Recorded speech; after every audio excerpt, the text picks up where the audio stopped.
Hi everyone, welcome back on this devotion with me. It's been a while, I think, I don't know, a few days ago since I came in or check in with you. So today is about a coming faith is the title of this devotion with me by Patsy Clairmont. It says, I wonder if David had to be led because he was naturally drawn to the excitement of the rushing waters. It certainly is that way with us. Left to our own agendas, we either run at breakneck speeds right past the pasture, enamored with our frenzied pace, or sit in parched deserts. The shepherd, who understands our naivety and our humanity, not to mention our sheep-like stupidity, intervenes on our behalf to guide us with a strong hand unto a quiet path and into a calmer faith. Yep, a calmer faith. That's the quiet place within us where we don't get whiplash every time life tosses us a curve, where we don't revolt when his plan and ours conflict, where we relax in the midst of an answerless season, where we accept and expect deserts in our spiritual journey as surely as we do joy, where we are not intimidated or persuaded by other people's agendas but moved only by him, where we weep in repentance, sleep in peace, live in fullness, and sing of victory. We all know what it feels like to be at rest, and we all long for the more sane lifestyle rather than being overwhelmed. But are we willing to leave the press long enough to lie down in the soothing green pastures and to be led by still waters of his provision? That, my friend, is not restored living, but restored living, and each of us needs it. And the verse that comes with it is Psalm 23:2 that says, He make me to lie down in green pastures, He leadeth me beside the still waters. So faith, as I said, is the substance of things that we hope for, the evidence of things that we have not yet seen, according to Hebrews 11:1. So it's a substance. It is what you do when everything as if it's not going as you planned, especially in the holiday season. As I always like to remind you, we get overwhelmed, stressed, we get really caught up in the buying, preparing, trying to impress our family members or buying them the best gifts there is. And sometimes we usually focus on the wrong things that don't really matter. I mean, things and trinkets, all these things, of course, are what people really want to get during Christmas time, especially when it's coming from a generosity of their heart. But actually, when it comes to this faith, it's just not about the chaos that is happening in our world today, but also being calm in the midst of the storm. And actually, lately, God has been trying to make me to be still. And so a few days ago, I just learned to just be still at nighttime, listening to a soothing instrumental music that is saxophone. It's a Christian music that is, there's no voice. It's something that just to sit down. I like to do this actually after, before the 2025. New Year's resolution, usually we think about what are the changes that we would like to do for the next year and what are the things that we would like to be left behind in 2024. I don't know where the time went. It's just somehow it blew right over us and it's almost the end of the year. And I like to do these things. I like to assess my life and ask myself the question, what are the things that I would like to leave behind and what are the things that I'm going to focus on the forward, what is next ahead according to God's will. And actually, God had revealed to me something very profound, and it's very hard for me to sometimes succumb that I am dealing with fear in the sense that it's not about getting afraid of trying something new that I am dealing with. It's actually the fear of letting go. It's the fear of being perfect. It's the fear of pleasing other people. It's the fear that I might lose people in my life, valuable things. And the opposite of fear, of course, is love, and love that expels all fear. And it's exactly what is reminding us to have the calming faith, because I think faith and love, they go hand in hand together. Because if you have no faith, how can you possibly love people? Because you are wanting to control. And one of the revelation that God has given me a few days ago, as I sat down, as I said on my channel, when you really want to hear God's voice or your own voice, I call it the still small voice that Elijah said. God is not in the storm. God was not in the wind, but he speaks to us when we truly listen in a still small voice, whispering to us gently and giving us direction of what we should focus on. And for me, it's fear. Because as I thought about that, what does fear look like? Fear is something that is the opposite of love, but love expels all fear.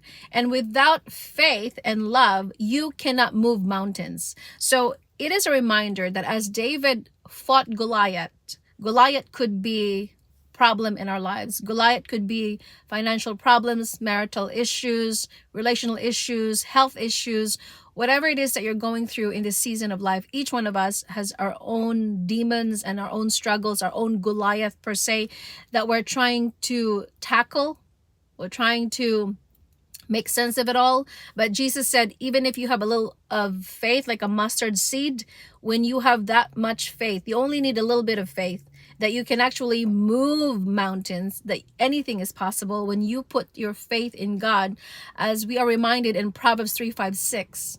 To trust in the Lord with all our hearts and lean not in our own understanding, but acknowledge him in everything that we do and everything that we tell him. We will acknowledge him, and he will give us the direction. To acknowledge God is to learn to say, Lord, give me direction. And then one of the hardest things to do is to let go and let him do what he needs to do. Sometimes our problem as humans is we go ahead God. We think we have the answer. And that's why it says a calmer faith, that's a quiet place within us. Sometimes the greatest thing that we have to do is to learn how to be quiet and to surrender and not to be the driver, and let God be the driver and the captain of our life. As this writer said, the quiet place within us where we don't get whiplash every time life tosses us as a curve, where we don't revolt when his plan and ours conflict. God is the one who usually will make a way when there seems to be no way. We proposes, God disposes. Sometimes our plan and God's plan are not aligned with each other. Sometimes we think the way that we want is actually not the best way, that God has a plan in our lives, and he will sometimes give us a detour.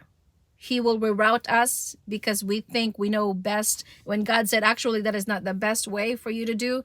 Because apparently as human beings, we don't really have the wherewithal to know the end goals or the end result, but God knows ultimately. And so he said that we all know what it feels like to be at rest. Resting especially is very hard. When we have been so programmed in our society to keep on rushing, doing, planning, and being still, is sometimes it takes a lot of intentionality, be on purpose, and just listening to your own thoughts. And as I read the book before, The Art of Communicating by Thich Nhat Hanh, it is not a Christian book. I told you maybe on my channel before that I'm not really into this, you can't read this because it's not Christian book, or you should not probably read into something that's secular or worldly. But you may be surprised that in other books that you'll be reading, God will sometimes speak through that. And it coincides with what the author says in that book, The Art of Communicating. And one of the authors says is, in order for you to really have the stillness of mind and heart, to be aware of yourself, you have to be still. You have to come home to yourself. As Jesus said, we are a living temple. This is our vessel. This is the temple of God that resides within us if we allow him. And if we don't understand truly to be still, to be calm, what made you think that the world around you is going to become? You are the reflection of how you want to be perceived. People only react on how you behave. It is this behavior breeds behavior. So if you want to have a calmer place, if you want to have a peaceful place and serenity, it all starts within you. But if you have all this chaos in your heart, if you have all this turmoil, you're constantly trying to maneuver things, to control things. And I know it's very hard to do, to be still, because I myself are struggling with that sometimes.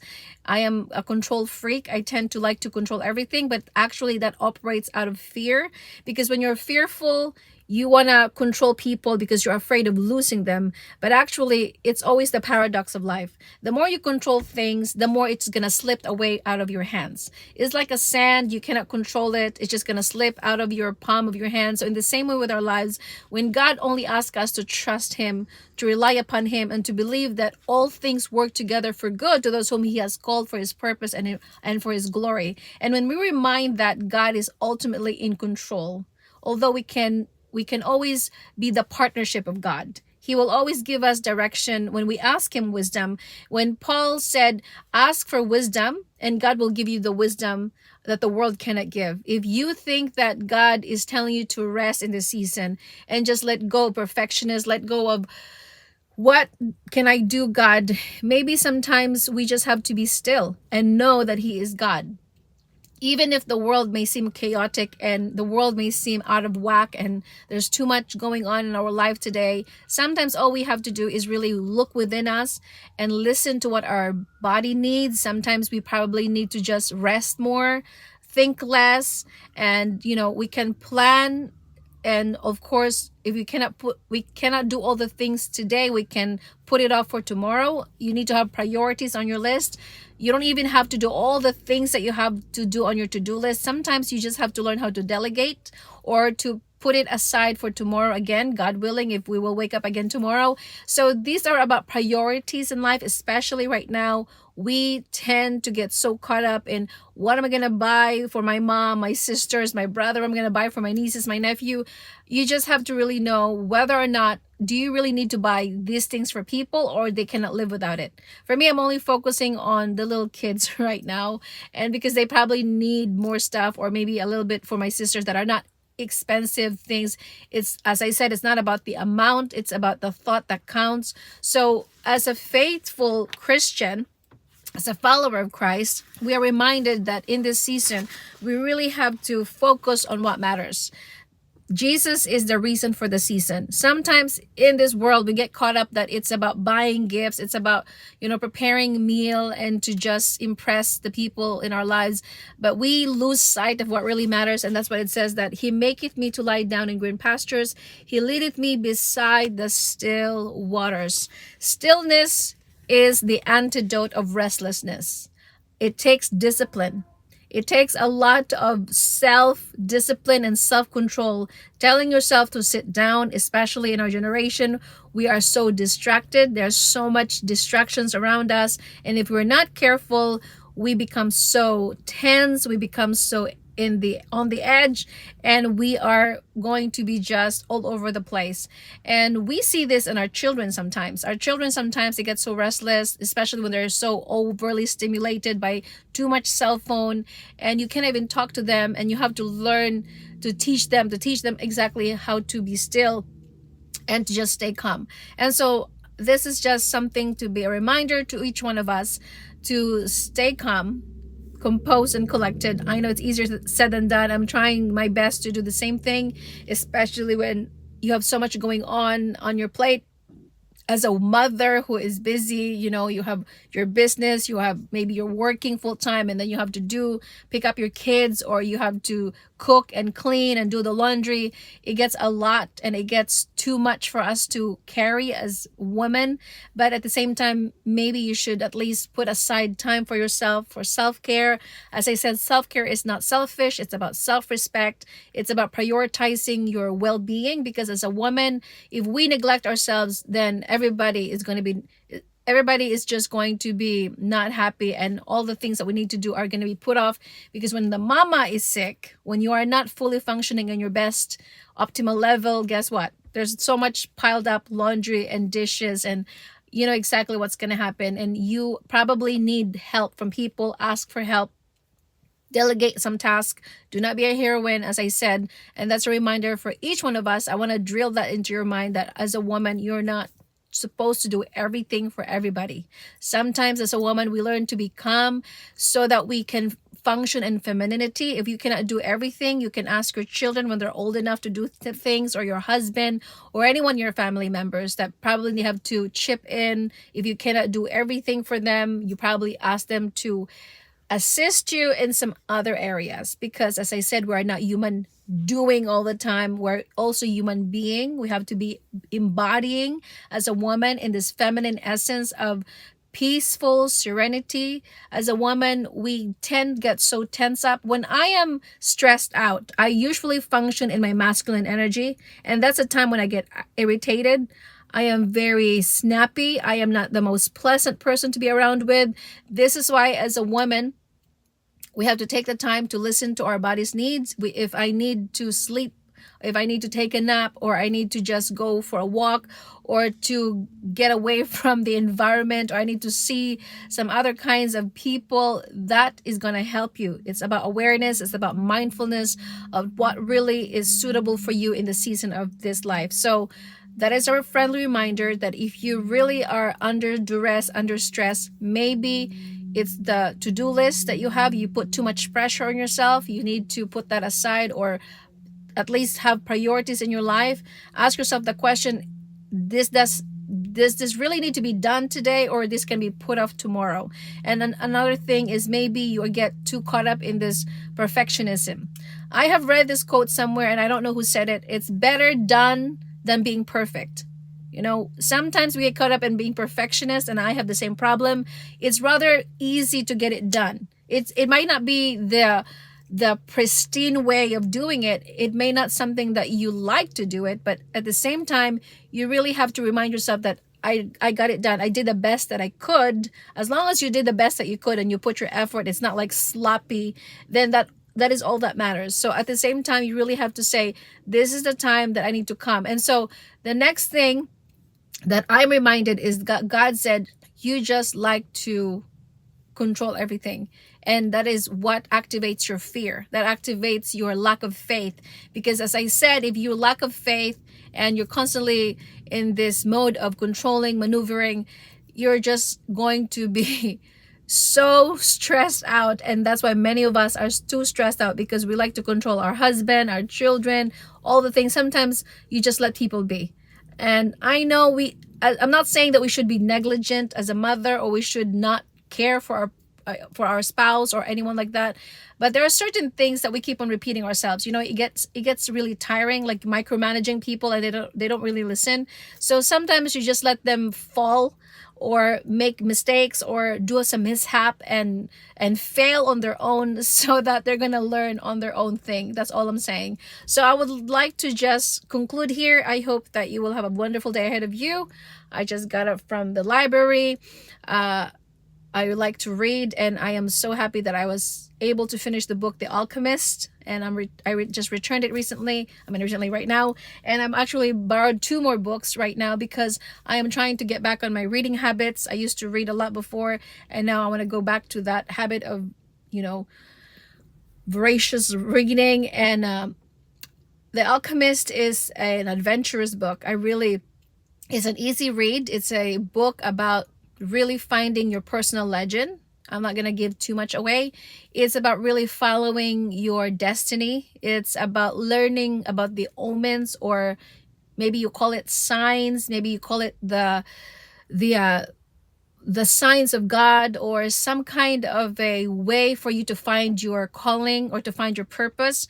And that book is also both mystery. It's a lot of adventure. As I said, it reminds me of the story of it's like going a journey. It's a boy that he has to be lost in his way to find his way back home. So it's kind of that kind of story, and that really hits so hard to me, because I am in this journey right now. Sometimes I feel like, God, am I really doing the right thing? Am I in the right path, or am I really digressing? So the same thing with the boy. It's a story that he had to get lost his way in order for him to find his true purpose and to find the treasure that he was looking for. And I think right now, each one of us has a treasure that we have to really find out, our personal legend, or a calling, or something that God has put you in this world, your purpose.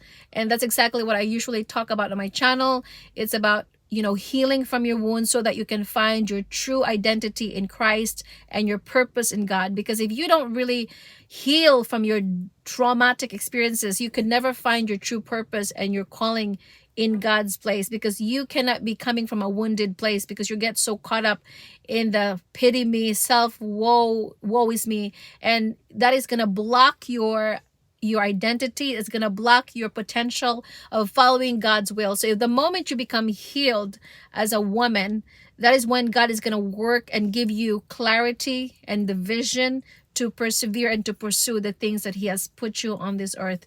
And I think in the coming year, I would like to just work one-on-one coaching. I have all this link information below, and I'm probably going to do a course about this. I actually did a course already, but I have not published it yet. So let me know if you want for me to share this. Until next time, I will see you on my next video.